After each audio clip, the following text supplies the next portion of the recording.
एक बार की बात है, निचले हिमालय की पहाड़ियों में बसे एक छोटे से शांत गांव में भरत नाम का एक जवान लड़का रहता था। भरत अपने गुस्सैल स्वभाव और अशांत मन के लिए पूरे गांव में प्रसिद्ध था। उसका मन सदैव विचारों से भरा रहता। विचारों के इस तूफान ने उसके मन को पूरी तरह से अशांत कर रखा था। शांति तो उसके जीवन से जैसे गायब ही हो गई थी।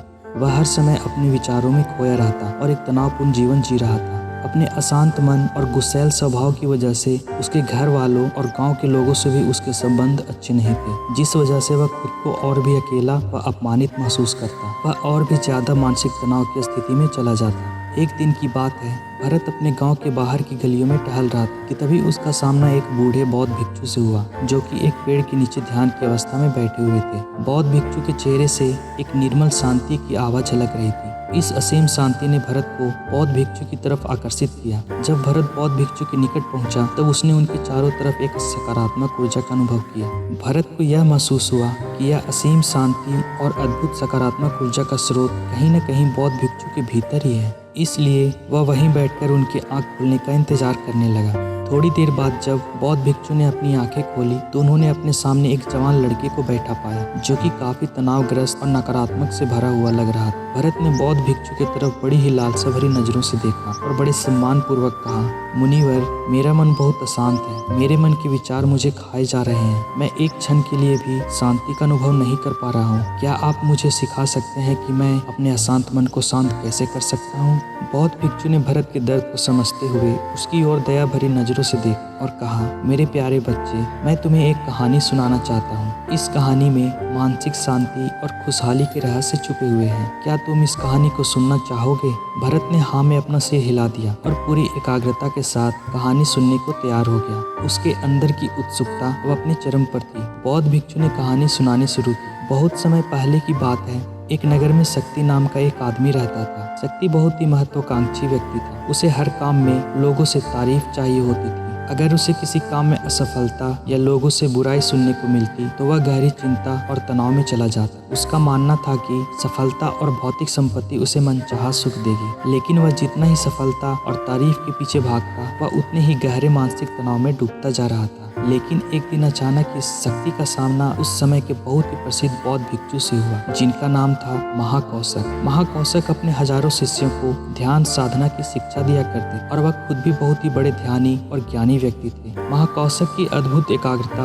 और शांत चित्त से प्रभाव होकर शक्ति ने उनसे अपने भटकते मन को शांत करने का तरीका जानना चाहा। शक्ति ने कहा, भंते, मैं हमेशा सफलता के पीछे भागता रहता हूँ और लगातार और भी अधिक पाने के लिए प्रयास करता रहता हूँ, फिर भी मुझे कोई अस्थायी संतोष या आत्मसंतुष्टि नहीं मिलती। इस निरंतर बेचैनी के बीच मुझे शांति कैसे मिल सकती है? भिक्षु महाकौशक ने शक्ति की ओर करुणा भरी नजरों से देखा और उत्तर दिया, तुम्हारा मन एक अशांत नदी की तरह है, जो हमेशा बहता और दौड़ता रहता है, कभी भी स्थिर नहीं रह पाता। अपने अशांत मन को शांत करने के लिए तुम्हें अपने विचारों को बिना किसी रुकावट के जाने देने की कला सीखनी पड़ेगी। शक्ति हैरान था। उसने कहा, लेकिन मैं विचारों को कैसे जाने दे सकता हूँ? आखिर मैं भी तो अपनी इच्छाओं और महत्वाकांक्षाओं से जुड़ा हुआ हूँ। यह सुन भिक्षु महाकौशक मुस्कुराए और बोले, कल्पना करो, तुम्हारे हाथ में पानी से भरा एक गिलास है। अब तुम जितनी देर तक इसे पकड़े रहोगे, यह उतना ही भारी होता चला जाएगा, और अगर तुम इसे काफी लंबे समय तक पकड़कर रखते हो, तो तुम्हारे हाथ में दर्द होना शुरू हो जाएगा।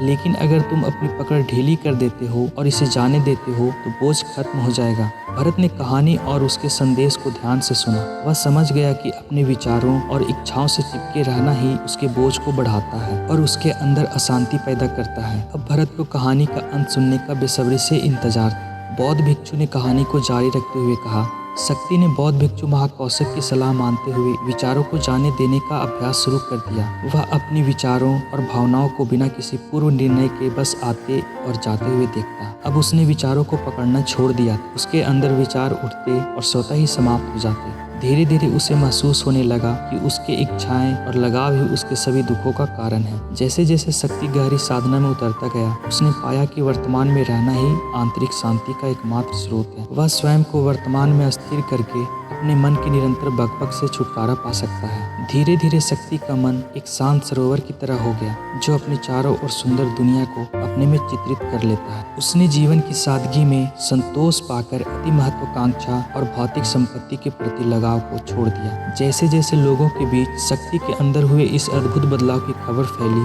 दूर दूर से लोग उससे मार्गदर्शन लेने आने लगे। वह लोगों को विचारों को मुक्त करने की कला सिखाकर और स्वयं के भीतर शांति पाने का मार्गदर्शन देकर लोगों के बीच शांति और ज्ञान का प्रकाश स्तंभ बन गया। शक्ति और भिक्षु महाकौशल की कहानी खत्म करने के बाद बौद्ध भिक्षु थोड़ी देर के लिए मौन हो गए, ताकि भरत के अंदर इस कहानी का अर्थ गहराई से बैठ सके। भरत ने बूढ़े बौद्ध भिक्षु की ओर देखा। अब उसकी आंखों में एक नई समझ दिखाई पड़ रही थी। भरत ने धीमे आवाज में फिर एक प्रश्न किया, मुनिवर, मुझे इस कहानी में ज्ञान दिखाई पड़ा, लेकिन मैं इस कहानी की शिक्षा को अपने जीवन में कैसे लागू कर सकता हूँ? मैं अपने अशांत मन को कैसे शांत कर सकता हूँ? भरत के इस ईमानदारी भरे प्रश्न पर बौद्ध भिक्षु मुस्कुराए और फिर बोले, शांत मन को शांत करने का अभ्यास आत्म जागरूकता से शुरू होता है। अपने अंदर उठने वाले विचारों को देखने के लिए हर दिन कुछ समय निकालो। वो भावनाएं जो तुम्हारे मन को उत्तेजित करती हैं, उन पर ध्यान दो। देखो कि वो कैसे आते हैं और आकाश में गुजरने वाले बादलों की तरह चले जाते हैं। भरत ने अपनी आंखें बंद कर ली और बौद्ध भिक्षु के बताए अनुसार अपने विचारों का अवलोकन करना शुरू कर दिया। जैसे ही उसने अपने अंदर उठने वाले विचारों पर ध्यान देना शुरू किया, उसे महसूस हुआ उसके अंदर चिंताओं, निर्णयों और इच्छाओं की निरंतर धारा बह रही है। केवल इस एहसास ने ही उसे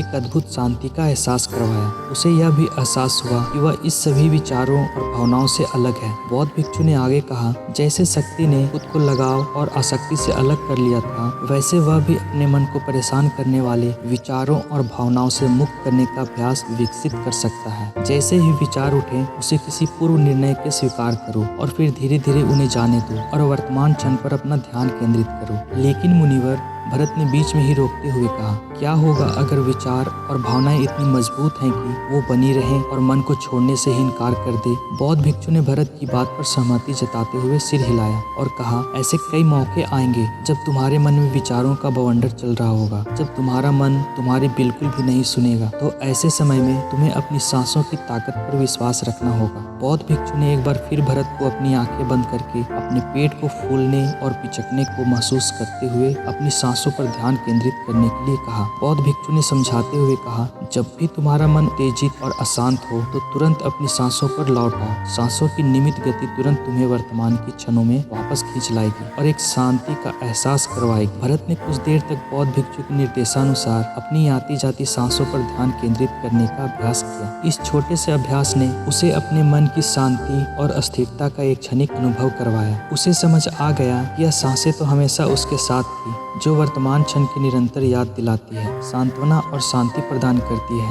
भरत की इस प्रगति को देख बौद्ध भिक्षु मंद मंद मुस्कुराए और बोले, मेरे प्यारे भरत, अशांत मन को शांत करना एक ऐसा अभ्यास है जिसके लिए धैर्य और मजबूत इच्छा शक्ति की जरूरत होती है। जैसे निरंतर व्यायाम से मांसपेशियां मजबूत होती हैं, वैसे ही नियमित अभ्यास से मन भी शांत होता है। भरत ने स्वीकृति में अपना सिर हिलाया और इस अनमोल मार्गदर्शन के लिए बौद्ध भिक्षु का धन्यवाद करते हुए उन्हें ये वचन दिया कि मैं आज से ही अपने मन को शांत करने, आसक्तियों को छोड़ने और अपने भीतर शांति पाने की इस यात्रा पर निकल पड़ूंगा। बौद्ध भिक्षु ने भरत के कंधे पर हाथ रखा और कहा, मुझे तुम्हारी काबिलियत पर पूरा भरोसा है कि तुम बहुत ही जल्द अपने मन की शांति को खोज लोगे। लेकिन याद रहे, यह रास्ता इतना आसान नहीं होगा, लेकिन अगर तुम दृढ़ इच्छा शक्ति और खुले दिल से प्रयास करोगे, तुम जरूर उस शांति को खोज लोगे जो तुम्हारे भीतर है। उस दिन से भरत ने अपने अशांत मन को शांत करने के अभ्यास के लिए खुद को प्रतिबद्ध किया और हर दिन ध्यान करने के लिए एक अलग समय निर्धारित किया। उसने अपने मन में उठने वाले विचारों को बिना किसी रोक टोक के जाने दिया और अपनी श्वास के माध्यम से खुद को वर्तमान में रखने का प्रयास किया। धैर्यपूर्वक अभ्यास करते हुए समय के साथ भरत ने खुद के अंदर गहन परिवर्तन का अनुभव किया। जैसे जैसे साल बीतते गए, भरत को गांव में शांति और ज्ञान के स्रोत के रूप में जाना जाने लगा। गांव के लोग अपने अशांत मन को शांत करने के लिए भरत के पास मार्गदर्शन लेने आते। भरत ने जीवन के भागदौड़ के बीच दूसरों को आंतरिक शांति पाने में मदद करते हुए बौद्ध भिक्षु की शिक्षाओं और आत्म जागरूकता की शक्ति को साझा किया। इसके साथ ही उसने अपने विचारों को मुक्त करने और श्वास पर ध्यान केंद्रित करने की कला सिखाई। इस तरह वह गाँव काफी फला फूला। वहाँ के निवासियों ने एक अस्थिर और शांत मन के अमूल्य उपहार की खोज की।